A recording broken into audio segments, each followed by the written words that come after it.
Buenas noches. Hoy expondremos de forma sintética y organizada sobre el saneamiento por vicios ocultos, incorporando las opiniones de los autores citados en el material proporcionado. Iremos artículo por artículo, destacando el sentido de la norma y las perspectivas doctrinales principales. En primer lugar, debemos señalar que el saneamiento por vicios ocultos protege al adquirente frente a defectos no evidentes que disminuyen el valor o la utilidad del bien. Es una institución que busca el equilibrio entre las partes. Protege la confianza del comprador, pero limita la responsabilidad del vendedor cuando el defecto era detectable con la diligencia debida. Entre los autores analizados aparecen visiones convergentes sobre la finalidad protectora y matices sobre la naturaleza de la responsabilidad y la carga de la prueba. Empezaremos con el artículo 1503 del Código Civil, que es la obligación por sanamiento por vicios ocultos. El sentido del artículo se refiere a que el transferente responde por vicios ocultos existentes al momento de la transferencia. En ese sentido, Aníbal Torres Vázquez define la obligación como implícita en toda transferencia. Exige que los vicios sean ocultos, previos o concomitantes y graves. Subraya el carácter objetivo de la obligación. El transferente responde aunque ignore el vicio. La mala fe además genera indemnización. Enfatiza fundamentos éticos como los de buena fe, equidad y probidad. Por otro lado, Manuel de la Puente y Lavalle señala que el vicio puede ser material o jurídico y recalca los requisitos clásicos: oculto, grave, preexistente. Propone una distribución práctica de la carga probatoria que preserve la seguridad jurídica. El adquirente prueba la existencia, la gravedad o la preexistencia del vicio. El transferente prueba el conocimiento del adquirente o el pacto en contrario. Asimismo, Pladic Aldea Correa coincide en la protección del adquirente, pero enfatiza limitaciones prácticas, como la caducidad breve, la dificultad con probabilidades transferentes. Aboga por la responsabilidad objetiva, especialmente para fabricantes y proveedores, como el mecanismo más eficiente para proteger consumidores y internalizar los riesgos. El artículo 504, que son los vicios conocibles por el adquirente, tiene el sentido de señalar que no son los vicios ocultos los vicios que el adquirente podía conocer actuando con la diligencia exigible conforme a su actitud. Aníbal Torres Vázquez, en ese sentido, destaca que el criterio es subjetivo. Se valora la aptitud del adquirente y las circunstancias. Si el comprador podía detectarlo con diligencia razonable, no procede el saneamiento. Vladik Aldea Correa también defiende una evaluación según la persona concreta. La diligencia es mínima, pero adaptada a la aptitud del adquirente. Distingue el saneamiento del error en el consentimiento. El error permite anulación. El saneamiento puede dar lugar a resolución e indemnización. Manuel de la Puente y Lavalle propone un criterio mixto que combina actitud personal, práctica comercial y naturaleza del bien. Señala presunciones: profesionalidad del comprador, presume conocimiento, inexperiencia, desconocimiento. La asistencia de expertos es relevante cuando la complejidad del bien lo aconseja. Asimismo, el artículo 1505, que se refiere al saneamiento por falta de cualidades prometidas, tiene el sentido que cuando falta una cualidad prometida que daba valor o aptitud al bien, procede el saneamiento. Aníbal Torres Vázquez, en ese sentido, trata la falta de cualidad prometida como equivalente al vicio oculto, cuando afecta la finalidad o valor. Distingue tres presupuestos: el bien distinto, vicio oculto y cualidad prometida. En el mismo sentido, Saúl Suárez Gamarra señala el origen romano y subraya la protección de la expectativa subjetiva del adquirente. La acción opera cuando el vendedor ha garantizado cualidades especiales. Clasifica las cualidades prometidas: ajenas al tipo, grado especial, ausencia de vicio pactado. Asimismo, Manuel de la Puente y Lavalle considera vicio y defecto equivalentes en efectos. Recalca que no basta un elogio comercial, la promesa debe constituir una garantía real. La ley permite entonces las acciones redhibitoria o estimatoria frente al incumplimiento de cualidades prometidas. El artículo 1506, que es el vicio oculto en transferencia con conjunta se refiere que en una transferencia de dos o más bienes, el vicio da lugar a una acción propia. No se extiende salvo que el adquiriente no habría adquirido los demás sin aquel viciado. Se presume este último cuando se adquiere un tiro, yunta, pareja, juegos o análogos, aunque se hubiera señalado un valor separado por cada uno de los bienes que lo compromete. Aníbal Torres Vázquez, con referencia a este artículo, explica la regla general y la excepción. El saneamiento se limita al bien viciado, salvo prueba de que el conjunto fue adquirido por dependencia funcional. Recuerda la caducidad de las acciones para muebles, para muebles. Conjuntamente, Javier Ismo de Talavera y Adolfo Segarra Aguilar insisten en que cada bien tiene derecho propio de saneamiento, pero valoran la excepción práctica que protege la finalidad del conjunto adquirido y la posibilidad de rebaja o resolución teniendo en cuenta el precio global o individual. El doctor Manuel de la Puente y Lavalle resume la misma solución práctica, regla individual por bien, excepción por esencialidad del viciado para el conjunto. La rebaja del precio se calcula conforme a lo pactado. Finalmente, el artículo 1507, referido al saneamiento en bienes principales y accesorios, tiene el sentido que los vicios, señalando que los vicios del bien principal alcanzan los accesorios. No ocurre a la inversa. Aníbal Torres Vázquez expone la regla de accesoriedad. Lo accesorio sigue la suerte del principal. Jorge Beltrán Pacheco fundamenta la norma en la función utilitaria del accesorio respecto del principal y presenta ejemplos prácticos como muebles, jacuzzi, componentes de un vehículo para justificar la extensión del saneamiento. Manuel de la Puente y Lavalle reitera la lógica funcional. Si la utilidad del accesorio depende del principal, el saneamiento debe cubrir ambos. Si solo el accesorio está viciado, la acción se limita a este. Por lo tanto, del análisis en conjunto de estos artículos, podemos señalar que configuran un régimen equilibrado, protegen la confianza del adquiriente y mantienen límites razonables a la responsabilidad del transferente.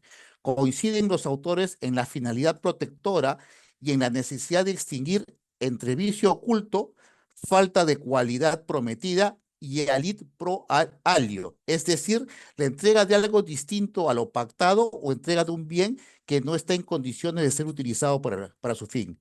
Las divergencias más relevantes son de matiz práctico. La propuesta de responsabilidad objetiva para productores frente a la tradición contractual y subjetiva y la decisión de la carga de la prueba. La primera de ellas para Vladic Aldea y la segunda para Manuel de la Puente y Lavalle. En la aplicación judicial, el juez deberá ponderar aptitud del adquiriente, pruebas de preexistencia y la gravedad del vicio y la finalidad y además la finalidad económica de la adquisición para decidir entre resolución, rebaja del precio o indemnización. Es todo por mi parte. Doy pase a mi compañero Milton. Muchas gracias.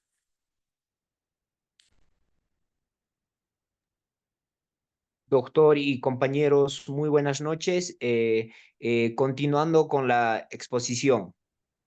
En esta exposición voy a analizar los artículos 1508, 1509, 1510 y 1511 del Código Civil peruano, los cuales regulan distintos aspectos del saneamiento por vicios ocultos y cargas no manifestadas, y contrastaré las interpretaciones del doctor de la Puente y Lavalle y el doctor Torres Vázquez, dos de los principales civilistas peruanos.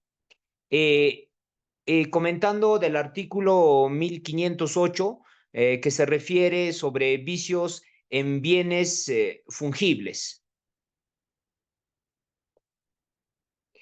En primer lugar, el artículo 1508 se refiere a los vicios en bienes fungibles, es decir, aquellos bienes que se determinan por su género, número o medida. Para De la Puente y Lavalle, la norma parte de la naturaleza misma de estos bienes. Si el bien presenta defectos, puede sustituirse fácilmente sin alterar el contrato, ya que los ya que lo importante no es el objeto individual, sino su capacidad para cumplir con la finalidad económica. Este mecanismo evita conflictos y garantiza que el adquiriente reciba lo que realmente esperaba. Por su parte, el doctor Torres Vázquez coincide en la conveniencia del reemplazo, pero resalta la inmediatez de esta situación. Considera que si el cambio no se realiza de manera rápida, se podría afectar la seguridad y estabilidad de las relaciones contractuales. Eso es lo que nos da a conocer el doctor Torres Vázquez. Ahora, pasando al artículo 1509, que se trata sobre las cargas, limitaciones o gravámenes ocultos. El artículo 1509 trata sobre el deber del transferiente y de saneamiento frente a cargas o gravámenes no relevados. Para el doctor de la Puente y Lavalle, este debe surgir de la buena fe contractual. El comprador tiene derecho a recibir un bien libre de afectaciones que reduzca su valor o utilidad. En su visión, la norma busca proteger al adquiriente o sorpresas jurídicas que rompe el equilibrio del contrato. En cambio, el doctor Torres Vázquez centra su análisis en la transparencia del acto de transferencia. Considera que el vendedor no puede enriquecerse ocultando gravámenes y que la norma busca evitar perjuicios a la parte más débil, asegurando la función económica y moral del contrato. Por lo tanto, aunque ambos coinciden en la existencia del deber de sanear, el doctor de la Puente destaca la buena fe, mientras que el doctor Torres subraya la transparencia y la justicia contractual. Pasando al artículo 1510, que trata sobre saneamiento por inexistencia de servidumbres activas. En este punto, el análisis se basa en el artículo 1510 y aborda un supuesto más técnico: el saneamiento cuando las servidumbres activas prometidas no existen. Para el doctor de la Puente y Lavalle, el saneamiento procede porque se frustra la finalidad del contrato. Si el transferiente asegura o aseguró que existían servidumbres activas, como por ejemplo tenemos derechos de paso o de agua, y estas no existen, se rompe la equivalencia entre lo prometido y lo entregado. Las servidumbres activas, al aumentar la utilidad del bien, son un elemento esencial del contrato. En cambio, el doctor Torres Vázquez argumenta que lo que realmente se afecta es la confianza legítima del adquiriente. El comprador contrató esperando ciertas ventajas que resultaron inexistentes. En ese sentido, la norma busca proteger la confianza y el equilibrio contractual. Asimismo, en realidad ambos coinciden entonces en que el transferiente debe responder, pero el doctor de la Puente enfoca su análisis en el incumplimiento objetivo, mientras que el doctor Torres lo asocia con la protección de la confianza y la buena fe. Y por último, les voy a comentar sobre el artículo 1511, que trata sobre acción redivitoria. Finalmente, el artículo 1511 regula la acción redivitoria que permite al adquiriente resolver el contrato cuando el bien presenta vicios o cargas ocultas graves. El doctor de la Puente y Lavalle considera que esta acción es la máxima garantía del adquiriente. Nadie está obligado a mantener un contrato que lo perjudique. En base a su interpretación, tiene un fuente contenido, protector del comprador, que puede desligarse del contrato si el bien no cumple su función. Asimismo, por su parte, el doctor Torres Vázquez otorga a esta acción una doble función.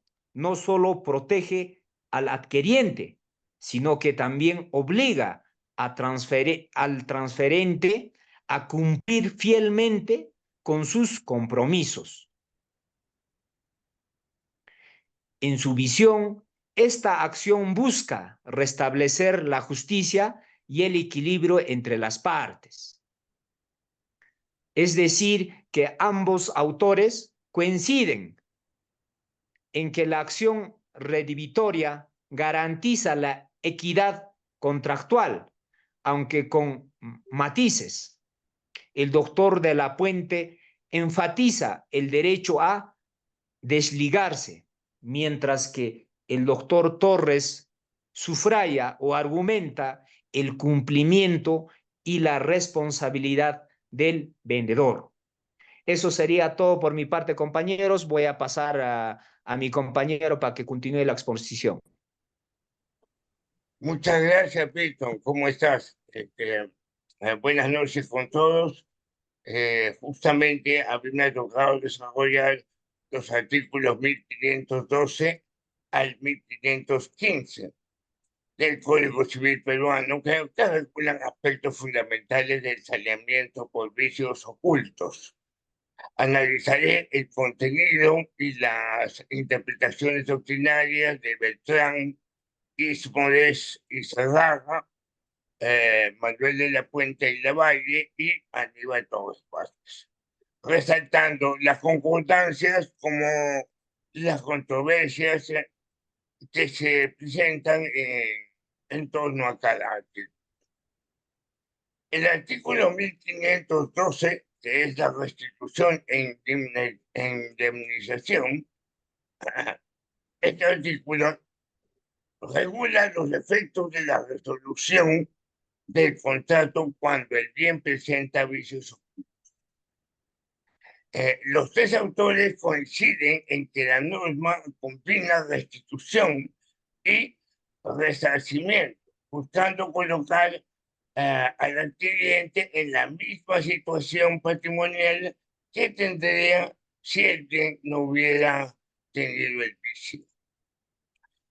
Según Beltrán, Ismoes y Serrano, el artículo es la mezcla de restitutio integrum y responsabilidad contractual.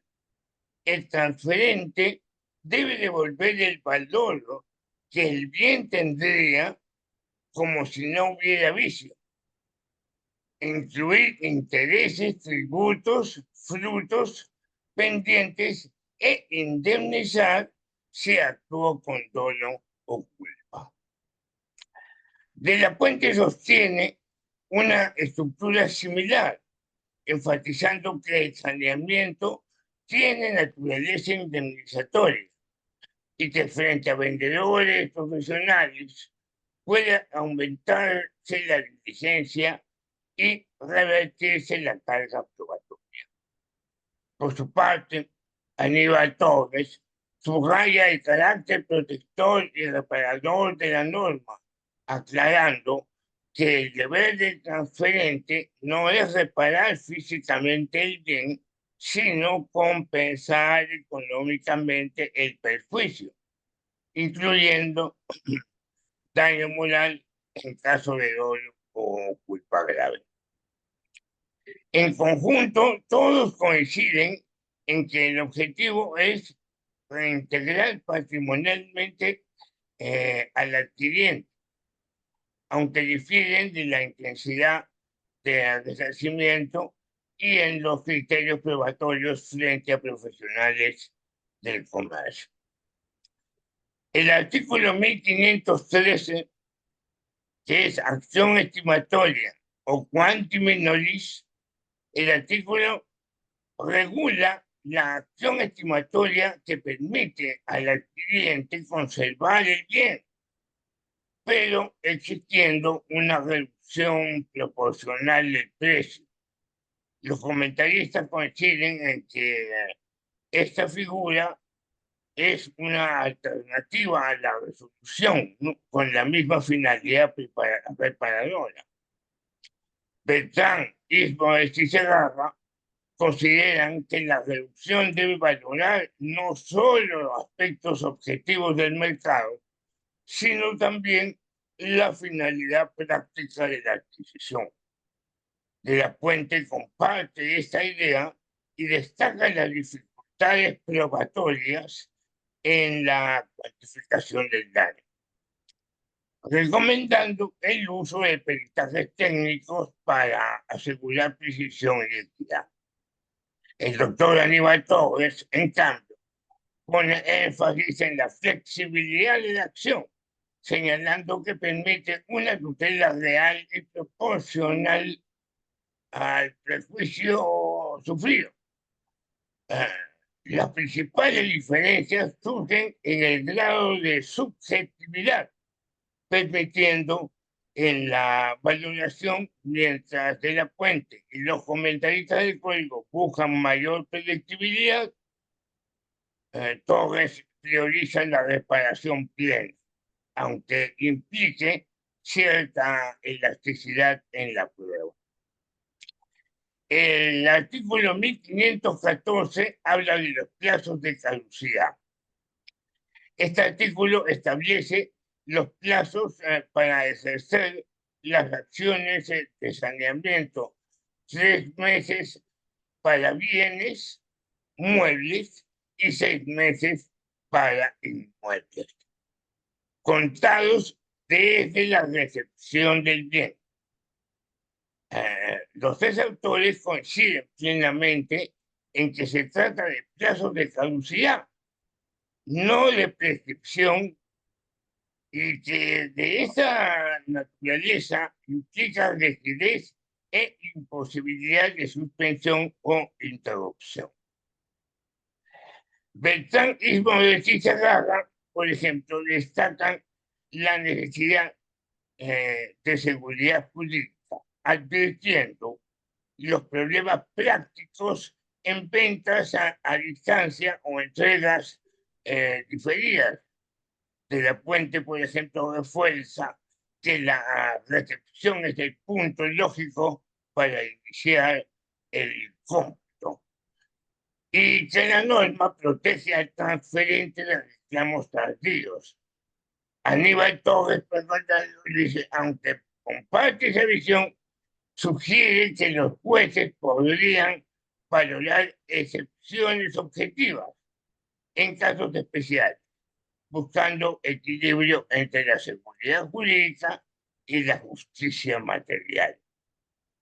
En síntesis, todos reconocen la finalidad garantista de la caducidad, pero discrepan sobre qué tan flexible debe ser su aplicación judicial. El artículo 1515, que trata de los vicios de poca importancia y subsanación. Finalmente, el artículo regula los vicios y leves y la posibilidad de reparación voluntaria por el transferente. Todos los autores coinciden en que esta norma favorece la conservación del contrato y evita resoluciones innecesarias cuando el defecto es subsanable. Beltrán, Híjoles y Segarra destacan que el adquiriente pierde la acción retribuytoria si rechaza una reparación razonable, pero advierte el riesgo de soluciones insuficientes y la necesidad de proteger un derecho de opción. De la Puente, más estructural, sostiene que debe aplicarse criterios objetivos, como el costo o el grado de afectación, y que el juez pueda intervenir para evitar estos abusos. Aníbal Torres, desde una perspectiva práctica, valora la norma como conciliadora y eficiente, pues la reparación voluntaria reduce conflictos y promueve soluciones proporcionales. Las diferencias principales giran en torno a quién debe imponer la reparación y cómo se distribuye la carga probatoria, especialmente frente a transferentes profesionales. Como conclusiones generales, podría decir que en conjunto el artículo 1512 y el artículo 1515 al 1515 conforman un régimen coherente y complementario de saneamiento. Todos los autores coinciden en que el sistema peruano combina restitución patrimonial y compensación económica, buscando mantener el equilibrio contractual y proteger la confianza de la activo. Podemos destacar 3 puntos centrales.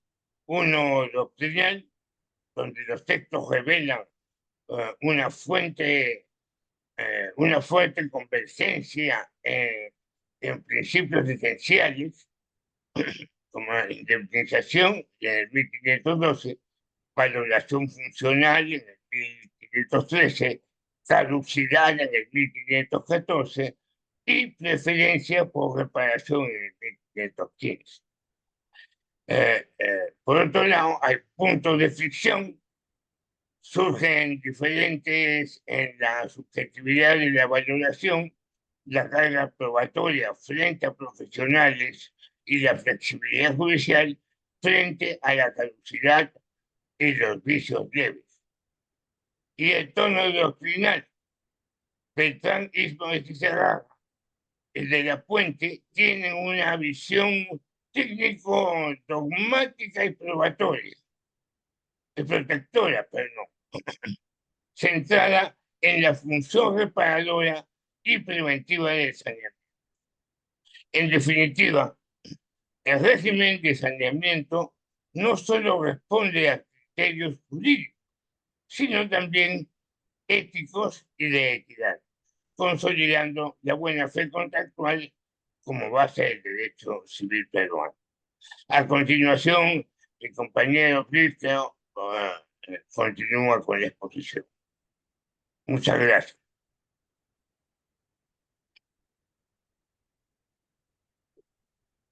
Bueno, yo voy a tratar sobre los temas, ¿no? De saneamiento por vicios ocultos. Vamos a los artículos de 1516, 1517, 1518, 1519 del Código Civil. Vamos a los autores, ¿no? Aníbal Torres Vázquez y también de Manuel de la Puente y Lavalle, ¿no? Tema central, equilibrio de responsabilidades entre transferente, ¿no? Y adquiriente ante la pérdida del bien. Vamos al artículo 1516, ¿no? Perjuicio de transferente por pérdida del bien. Según Aníbal Torres, ¿no? ¿Qué nos comenta, qué nos dice, ¿no? La concepción, ¿no? De Torres sobre la teoría del acto jurídico es la que analiza las manifestaciones de voluntad.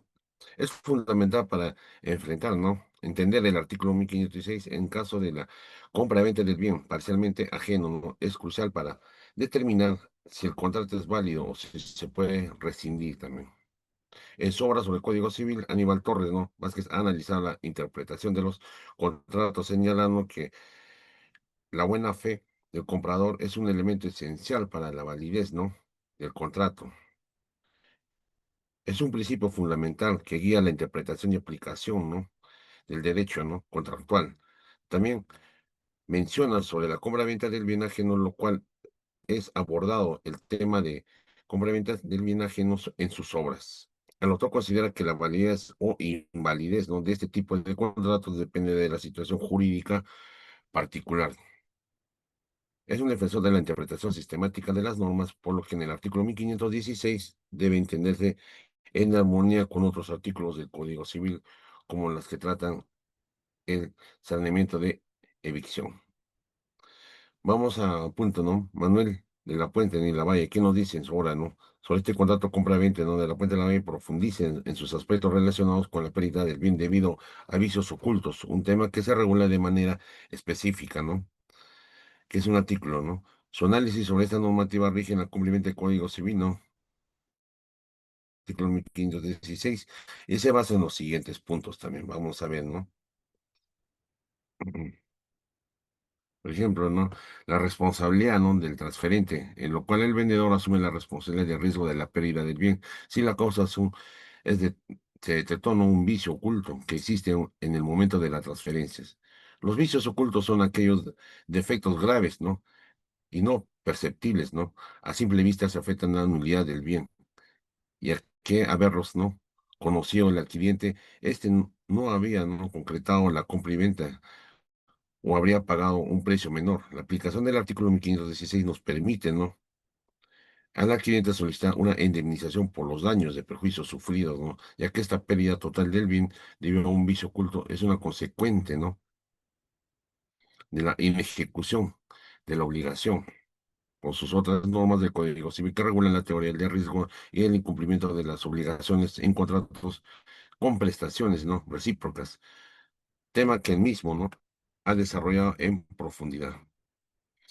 Vamos a ver el artículo 1517, pérdida por culpa del adquiriente, ¿no? Como según que nos dice Aníbal Torres en ese artículo, ¿no?, referente a la pérdida del bien por adquiriente, establece que el retrayente, ¿no?, no puede ejercer el derecho de retrato si bien ha sido no destruido por culpa del adquiriente. En este supuesto retrato se toma imposible de concretar. Vamos a ver, ¿no? Para comprender la interpretación de Torres es necesario primero conocer el contexto legal. Por ejemplo, en el artículo 1517 del Código Civil establece que el derecho de retrato es improcedente en los siguientes casos, ¿no? Cuando la pérdida del bien obedece a la culpa del adquiriente. Y otro, cuando el adquiriente ha transformado el bien de manera en su naturaleza, ¿no?, diferente a la que tenía al momento de la inejecución. Aníbal Torres está concretado y analiza el artículo de sus obras sobre el derecho civil, concretando de la siguiente manera también. Improcedencia de retracto, también pérdida por culpa, pérdida parcial, indemnización. Vamos, ¿qué nos dice en este artículo Manuel de la Puente, ¿no? Según la interpretación en el artículo 1517, ¿no? Lavalle nos dice que pone en manifiesto que el saneamiento por vicios ocultos es una obligación del transferente que se extingue si se demuestra que la pérdida del bien no fue, no consecuencia directa del vicio, sino que fue una negligencia o acción del propio adquiriente. Entonces, en Manuel de la Valle responsabiliza a la transferente, ¿no?, que establece en el artículo 1517, por ejemplo, en casos de pérdida, en relación de causalidad en ellos. Vamos al artículo 1518, que nos dice, ¿no?, pérdida por caso de fortuito o fuerza mayor. ¿Qué nos dice en este punto Aníbal Torres, ¿no?, en el artículo? Dice, ven, este artículo, ¿no?, indica que si bien con vicio oculto se pierde a causa de propio vicio, el transferente está obligado a restituir al adquiriente, ¿no?, el valor del bien en el momento de la pérdida, además de pagarle una indemnización por daños y perjuicios. Aunque no se encuentra, ¿no?,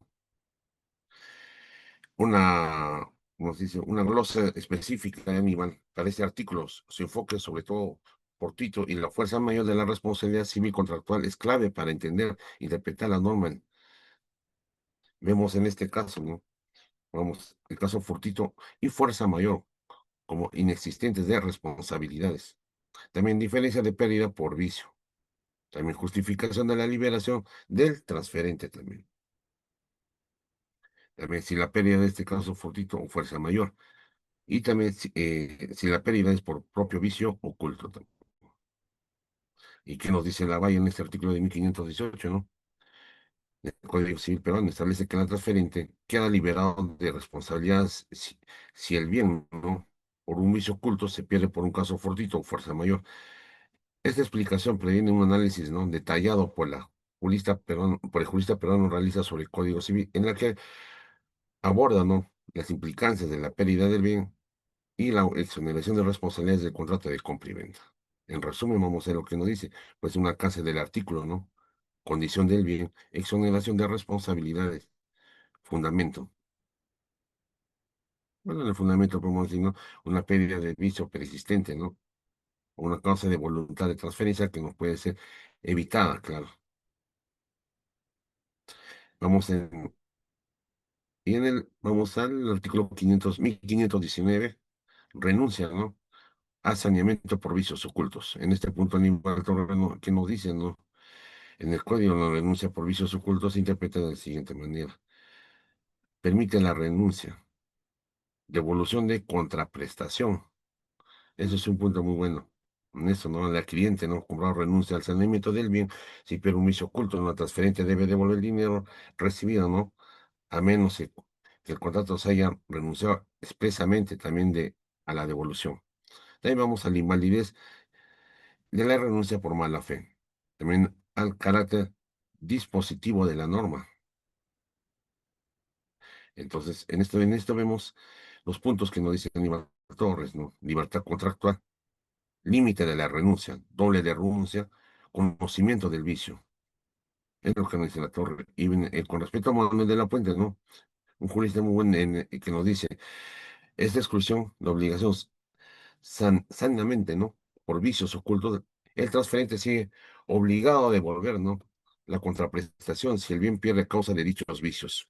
La única manera de transferir se libera de esta explicación, devolver el pago al adquiriente renuncie expresamente a la devolución.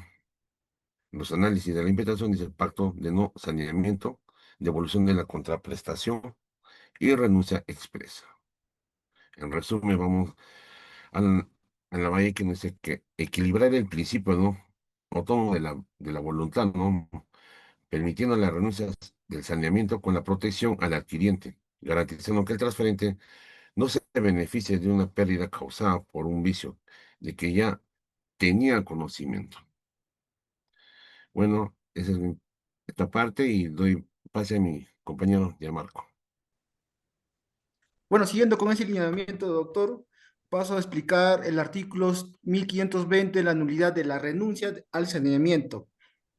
Este artículo establece que la renuncia al saneamiento es nula cuando es transferente, actuando con dolo o culpa inexcusable respecto a los vicios del bien al momento de celebrar el contrato o pactar la renuncia. Voy a citar tres juristas. El primer jurista es Aníbal Torres, que nos refiere que esta norma protege la buena fe contractual. Él nos explica que el vendedor no puede ampararse en una renuncia al saneamiento si actuó con mala fe o una negligencia grave. Asimismo, ocultando defectos del bien. Para Aníbal Torres, la finalidad de este artículo es garantizar que el adquiriente no puede estar desprotegido frente a un comportamiento doloso del transferente. En síntesis, Aníbal Torres nos dice que la nulidad de esta renuncia asegura que la obligación del saneamiento cumpla su función protectora y moral dentro del contrato de compra y venta. Para el jurista Manuel de la Puente y Lavalle, también coincide con Aníbal Torres, que dice que la renuncia es inválida si el vendedor actuó con dolo. También enfatiza que esta disposición preserva la buena fe en las relaciones contractuales. También dice que impide que el vendedor se libere injustamente de su responsabilidad por unos vicios ocultos. Para él, la norma tiene un carácter ético y equitativo. Solo es válida la renuncia si el comportamiento del transferente fue honesto y diligente. Y por último, el jurista Manuel Muro Rojo destaca que esta nulidad es absoluta porque la renuncia obtenida bajo dolo o culpa inexcusable vicia el consentimiento. También subraya que este artículo busca equilibrar obligaciones entre las partes, así impidiendo que el saneamiento sea renunciado para encubrir una conducta deshonesta. Todos estos autores coinciden en que la norma protege al comprador y la buena fe contractual. Paso a citar un ejemplo. Digamos que Juan vende una casa a Pedro y ambos acuerdan que Pedro renuncia a cualquier reclamo posterior por vicios, ¿no? Sin embargo, Pedro descubre que Juan sabía que había ocultado que la casa tiene serios defectos, digamos, estructurales, o sea, actúa con dolo. Aunque Pedro aceptó renunciar al saneamiento, esta renuncia es nula, ¿no? Debido a que al dolo de Juan, por lo que Pedro puede exigir la reparación. Entonces, bajo este argumento, como hemos dicho, el comprador protege al comprador, ¿no? Con la mala fe del vendedor, invalidando así toda renuncia cuando el vendedor engaña sobre estos defectos. ¿Qué nos dice el artículo 1521 sobre los vicios ocultos en la transferencia de animales? Este artículo nos dice que el saneamiento por vicios ocultos en la transferencia de animales se rige primero por leyes especiales, luego por usos o costumbres y también finalmente por las normas generales del Código Civil, si, si no existieran, ¿no? Para el jurista Aníbal Torres Vázquez, esta disposición reconoce la especialización normativa en la compra y venta de animales. Él dice que dado que este tipo de bienes tiene particularidades biológicas y comerciales, el código remite primero a las leyes especiales de este sector, a los usos ganaderos. Solo si existen, se aplicarán las reglas generales de saneamiento. Aníbal Torres también destaca que esto respeta la autonomía del derecho sectorial para garantizar que nunca falte una protección jurídica al comprador. Ahora paso a citar al segundo jurista, que nos dice Manuel de la Puente y Lavalle.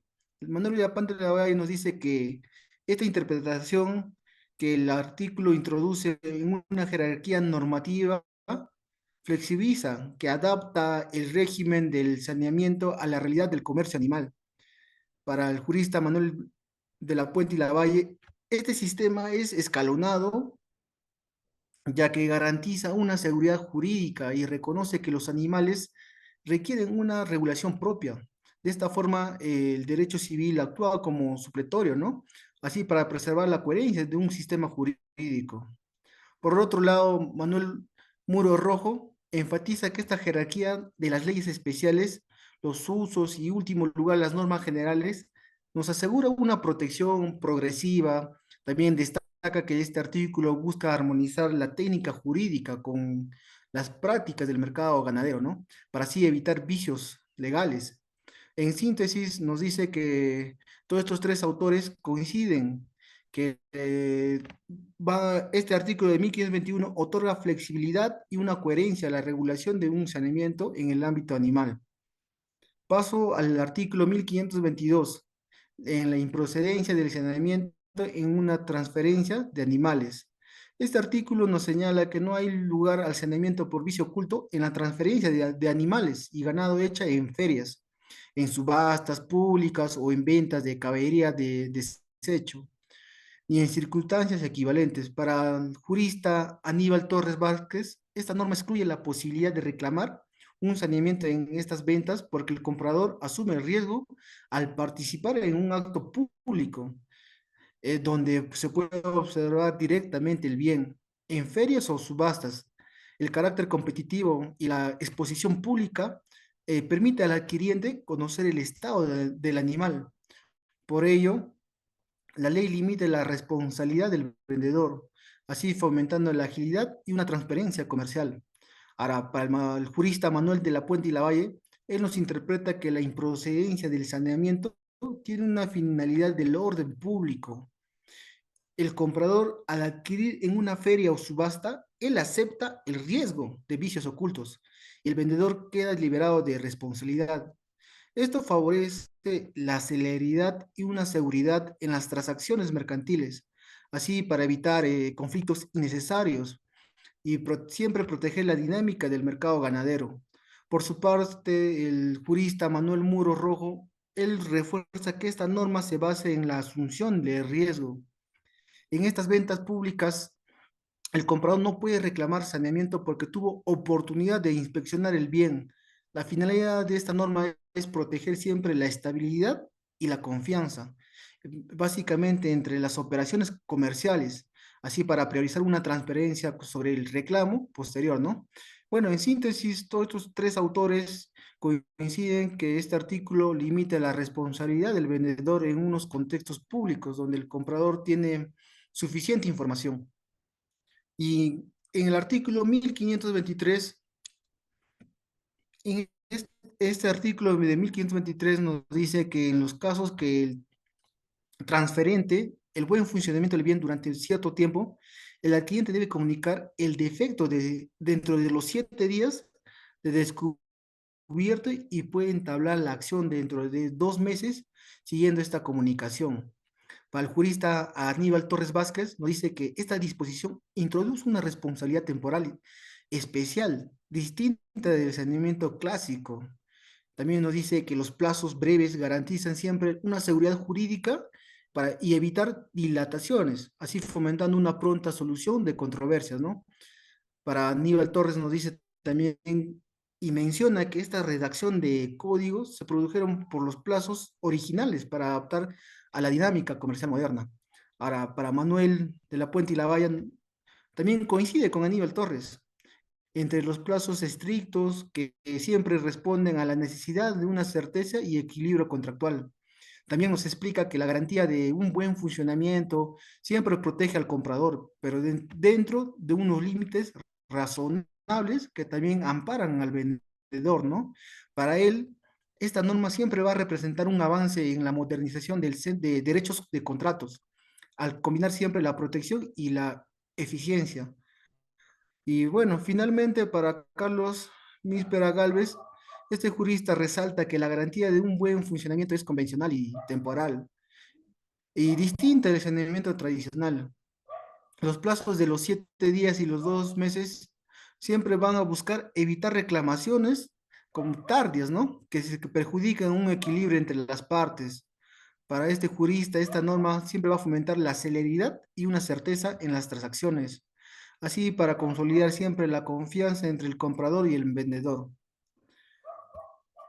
Bueno, en conclusiones finales, doctor, que hemos estudiado y han expuesto a mis compañeros, la institución jurídica de saneamiento de vicios ocultos, comprendida desde el artículo 1503 hasta el 1523 del Código Civil, aquí protegen al comprador frente a defectos no visibles o problemas ocultos que afecten una utilidad de un bien adquirido, así imponiendo al vendedor la obligación de responder, reparar o compensar tales situaciones. En síntesis, doctor, estos artículos regulan la obligación del vendedor que garantiza siempre que el bien transferido esté libre de defectos ocultos y que siempre funcione correctamente durante un tiempo. Además, de establecer mecanismos legales para que el comprador defienda sus derechos ante estos vicios o evisiones. Muchas gracias, doctor, y muchas gracias, compañeros.